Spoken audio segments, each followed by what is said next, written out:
26 मार्च 1931 महात्मा गांधी कांग्रेस की मीटिंग के लिए कराची पहुंचते हैं। लेकिन पिछले ही साल जिन लोगों ने गांधी का स्वागत फूलों की मालाओं के साथ किया था, महात्मा जी को खादी के फूलों के हार पहनाती है। इस बार उन्हीं लोगों ने उनका स्वागत पत्थरों के साथ किया। गांधी बचाओ, गांधी बचाओ, गांधी हाय हाय, गांधी हाय हाय। अक्सर गांधी जी का सम्मान किया जाता था, लेकिन इस बार हर तरफ सिर्फ गांधी मुर्दाबाद के नारे गूंज रहे थे। सिंह अमर रहे, भगत सिंह अमर रहे, राजगुरु अमर रहे, सुखदेव अमर रहे। देश भर में ब्रिटिश हुकूमत और कांग्रेस के खिलाफ विरोध की आग फैलने लगी। जगह जगह हिंसक दंगे भड़क उठे, दुकानें बंद करवाई गईं और हर तरफ सिर्फ एक ही नारा गूंज रहा था, इनकलाब जिंदाबाद। और जनता में यह आक्रोश था भारत के सबसे महान नौजवान क्रांतिकारी की शहादत का, जिन्हें ब्रिटिशर्स ने 3 दिन पहले 23 मार्च 1931 के दिन फांसी पर चढ़ा दिया था। हम बात कर रहे हैं शहीद वीर भगत सिंह की, जिन्हें ब्रिटिश हुकूमत भारत का सबसे खतरनाक क्रांतिकारी मानती थी, जिनका नाम सुनकर अंग्रेज थर थर कांपने लगते थे, जिन्होंने ब्रिटिश हुकूमत के खिलाफ न सिर्फ हथियार उठाए बल्कि अपनी कलम से देश भर के युवा क्रांतिकारियों में स्वतंत्रता को लेकर एक नई उमंग पैदा की। वो कहते थे, सरफरोशी की तमन्ना अब हमारे दिल में है, देखना है जोर कितना बाजुए कातिल में है। सिर्फ 23 साल की उम्र में ब्रिटिशर्स को घुटने टेकने पर मजबूर कर देने वाले और इनकलाब जिंदाबाद का नारा लगाकर खुशी खुशी फांसी के फंदे को चूमने वाले शहीद आजम भगत सिंह किसी पहचान के मोहताज नहीं है। लेकिन क्या आपको पता है कि वीर भगत सिंह और राजगुरु ने ब्रिटिश अधिकारी जॉन सॉन्डर्स की हत्या गलती से कर दी थी और असल में उनका टारगेट कोई और था। लेकिन कौन और वो क्यों असेंबली में बम फेंकने के बाद भगत सिंह नहीं भागते हैं और कैसे थे उनके जीवन के आखिरी क्षण, जानेंगे इस वीडियो में। लेकिन उसके पहले हर भारतीय उनकी याद में कमेंट बॉक्स में इनकलाब जिंदाबाद जरूर लिखे।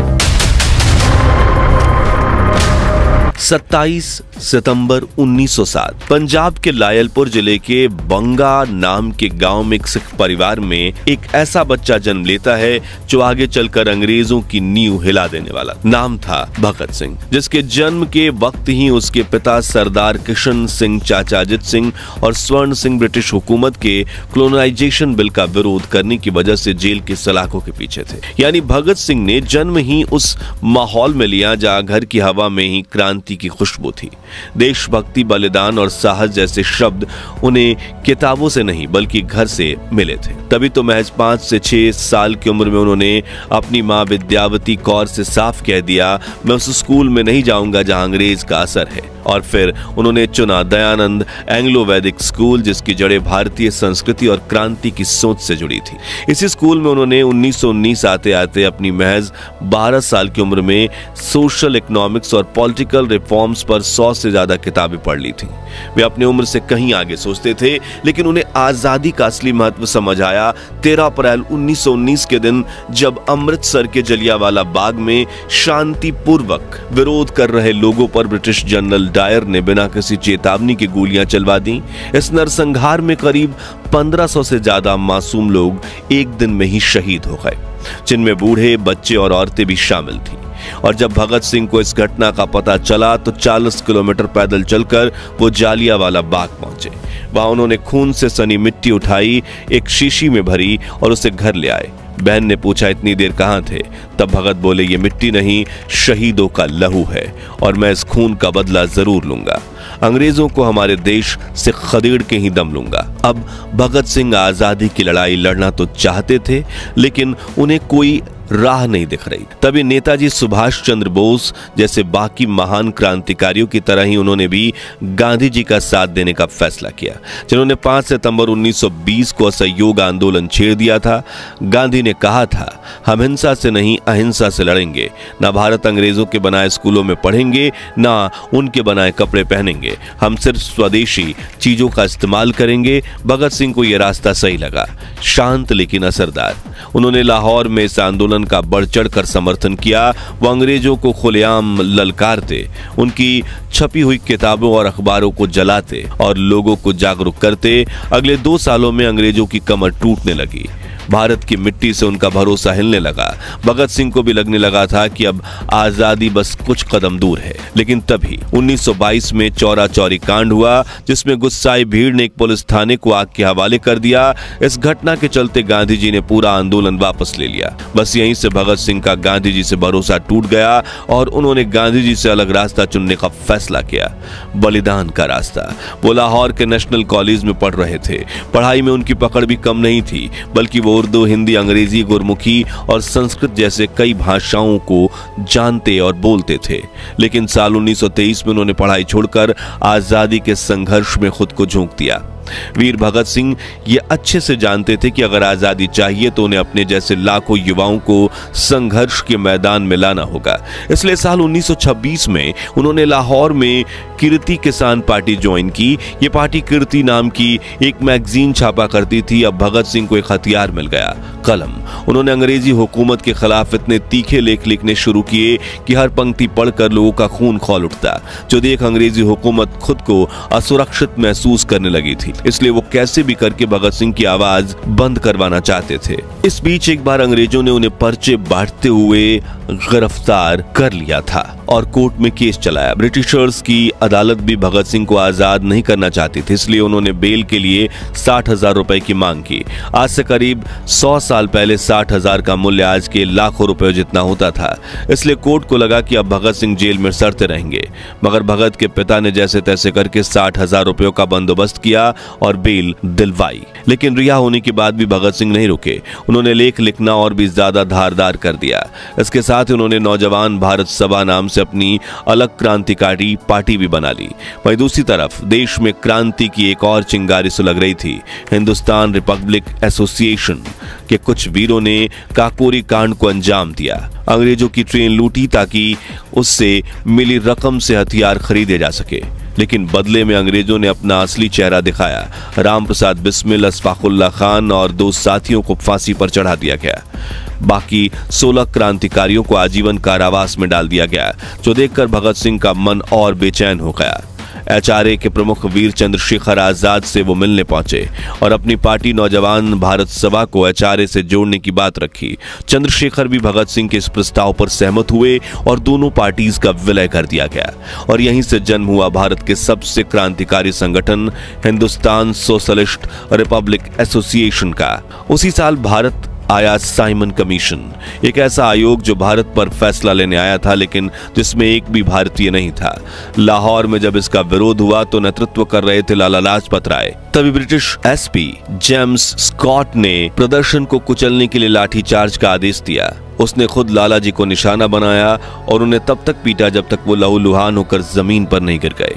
तभी लाला जी गरजे, मेरे शरीर पर पड़ी हर लाठी ब्रिटिश राज के ताबूत में कील होगी। और 17 नवंबर 1928 को वो शहीद हो गए। इस घटना ने पूरे देश के क्रांतिकारियों को झकझोर दिया। 10 दिसंबर को लाहौर में गुप्त बैठक हुई, जिसकी अगुवाई दुर्गा भाभी ने की। वही फैसला हुआ कि अब बदला लिया जाएगा और ये जिम्मेदारी भी ली भगत सिंह, सुखदेव और चंद्रशेखर आजाद और जयगोपाल ने। स्कॉट को मारने की योजना बनाई गई, जगह तय की गई, गाड़ी नंबर भी मिल चुका था और जयगोपाल को पहचान की जिम्मेदारी दी गई, जो थाने के बाहर तैनात था। लेकिन मुश्किल ये थी कि उसने स्कॉट को कभी देखा ही नहीं था। उस दिन किस्मत ने करवट ली। स्कॉट छुट्टी पर था, उसकी मां इंग्लैंड से आ रही थी और वो उसे लेने स्टेशन चला गया। तभी थाने से बाहर निकला दूसरा अंग्रेज अफसर, assistant SP JP Saunders. Jaigopal ने उसे स्कॉट समझ लिया और इशारा कर दिया। भगत सिंह और राजगुरु तुरंत मौके पर पहुंचे। जैसे ही सॉन्डर्स अपनी मोटरसाइकिल स्टार्ट कर रहे थे, राजगुरु ने जर्मन माउजर से उन पर गोली मार दी। भगत सिंह चिल्लाते रहे, नहीं ये स्कॉट नहीं है, लेकिन तब तक बहुत देर हो चुकी थी। फिर भगत सिंह ने भी 3 गोलियां चलाईं और सॉन्डर्स वहीं ढेर हो गया। पूरा शहर दहल उठा। सॉन्डर्स की हत्या की खबर आग की तरफ फैली। हर नौजवान के दिल में भगत सिंह और उनके साथियों के लिए इज्जत और जुनून बढ़ने लगा। इधर ब्रिटिशर्स लाहौर में भगत सिंह को पागल कुत्तों की तरह ढूंढ रहे थे। ऐसे में वहां से निकलना जरूरी था। तभी उन्होंने दुर्गा भाभी से मदद मांगी। उन्होंने एक जेंटलमैन का वेश बनाया। दुर्गा देवी उनकी बीवी बनी और राजगुरु नौकर। फिर तीनों लाहौर से ट्रेन में बैठकर कलकत्ता पहुंच गए और फिर वहां से आगरा। अब उन्हें ब्रिटिशर्स के खिलाफ एक और बड़ा कदम उठाना था।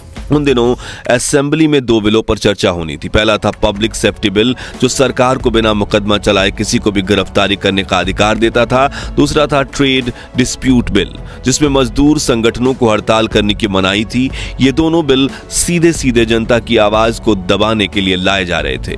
भगत सिंह ने इस बिल के खिलाफ आवाज उठाने का फैसला किया। सोचिए, सिर्फ 22 साल का एक नौजवान अपनी मौत की कहानी खुद लिख रहा था। उन्होंने बटुकेश्वर दत्त को साथ लिया और दोनों ने मिलकर लो इंटेंसिटी का बम बनाया। 8 अप्रैल, जिस दिन ये बिल असेंबली में पेश होने वाले थे, भगत सिंह और बटुकेश्वर दत्त खाकी कमीज और शॉर्ट्स पहनकर सेंट्रल असेंबली में पहुंचे। भगत सिंह ने बहुत सावधानी से वहां बम फेंका, जहां कोई इंसान मौजूद नहीं था। जैसे ही बम फटा, पूरे हॉल में काला धुआं फैल गया और भगदड़ मच गई। उसी वक्त दर्शक गैलरी से पंपलेट उड़ने लगे, जिन पर लिखा था, बहरों को सुनने के लिए ऊंची आवाज की जरूरत होती है। इसके बाद दोनों ने जोर जोर से नारे लगाए, इनकलाब जिंदाबाद और लॉन्ग लीव प्रोलेटेरिएट। उस वक्त वहां भगदड़ मच गई। लेकिन सबसे चौंकाने वाली बात यह थी कि ये दोनों भागे नहीं, बल्कि खुद को ब्रिटिश पुलिस के सामने गिरफ्तार करा दिया। भगत सिंह जानते थे कि यह गिरफ्तारी उनके जीवन का अंत बन सकती है, लेकिन वो पीछे नहीं हटे। उनका मानना था, मेरे खून का एक एक कतरा इनकलाब लाएगा। गिरफ्तारी के बाद भगत सिंह पर असेंबली बम केस और सॉन्डर्स हत्या को लाहौर कॉन्स्पिरेसी केस चलाया गया। जब तक फैसला नहीं आया तब तक उन्हें जेल में रखा गया, लेकिन जेल में रहकर भी भगत सिंह आजादी की लड़ाई लड़ते रहे। उन्होंने सबसे पहले जेल में भारतीय और अंग्रेज कैदियों के बीच हो रहे भेदभाव के खिलाफ भूख हड़ताल की। फिर जेल में रहते हुए 2 सालों में 300 से भी ज्यादा किताबें पढ़ डाली। वो क्रांतिकारी लेख भी लिखा करते थे ताकि जेल के बाहर युवा जागरूक बने रहे। वो कहते थे, राख का हर एक कण मेरी गर्मी से गतिमान है। मैं ऐसा पागल हूं जो जेल में भी आजाद है। फिर आया 7 अक्टूबर 1930, जब ब्रिटिश अदालत ने भगत सिंह, राजगुरु और सुखदेव को फांसी की सजा सुनाई। तय हुआ 24 मार्च 1931 को इन्हें फांसी दी जाएगी। यह खबर सुनते ही पूरे देश में शोक की लहर दौड़ गई, लेकिन भगत सिंह की आंखों में डर की बजाय चमक थी। उन्होंने कहा था, वो मुझे मार सकते हैं लेकिन मेरे विचारों को नहीं। वे मेरे शरीर को कुचल सकते हैं लेकिन मेरी आत्मा को नहीं कुचल पाएंगे। इधर देश भर में जबरदस्त विरोध प्रदर्शन हो रहे थे। जैसे जैसे फांसी की तारीख पास आ रही थी, देश की जनता और आक्रामक हो रही थी। ब्रिटिश हुकूमत घबरा गई। उन्हें डर था कि कहीं जनता जेल पर हमला न कर दे, इसलिए आनंद फानन में उन्होंने फांसी की तारीख एक दिन पहले कर दी, 23 मार्च 1931। जब पुलिस अधिकारी भगत सिंह को फांसी पर ले जाने आए तो वे खुशी खुशी चल दिए। उन्होंने रस्सी बंधवाने और आंखों पर पट्टी डालने से भी मना कर दिया। वो अपनी मां को वचन दे चुके थे कि फांसी के तख्ते पर चढ़ते वक्त इनकलाब जिंदाबाद का नारा लगाएंगे। कांग्रेस सचिव पिंडी दास सोंधी बताते हैं, मेरा घर लाहौर जेल के बिल्कुल बगल में था और जब भगत सिंह ने नारा लगाया इनकलाब जिंदाबाद, तो उनकी आवाज इतनी बुलंद थी कि जेल की दीवारें पार करके सीधे मेरे कानों तक सुनाई दी। इस तरह भारत माता के इस वीर सपूत को वीरगति प्राप्त हुई और उनके इस बलिदान ने भारत के युवा क्रांतिकारियों में आजादी के लिए एक अलग जोश और जुनून भर दिया था। और यह जोश तब तक शांत नहीं हुआ जब तक देश को आजादी नहीं मिली। मित्रों, भगत सिंह की शहादत के बाद देश भर में गांधी जी के खिलाफ खूब नारे लगे, क्योंकि लोगों को लगा कि गांधी जी चाहते तो उन्हें बचा सकते थे।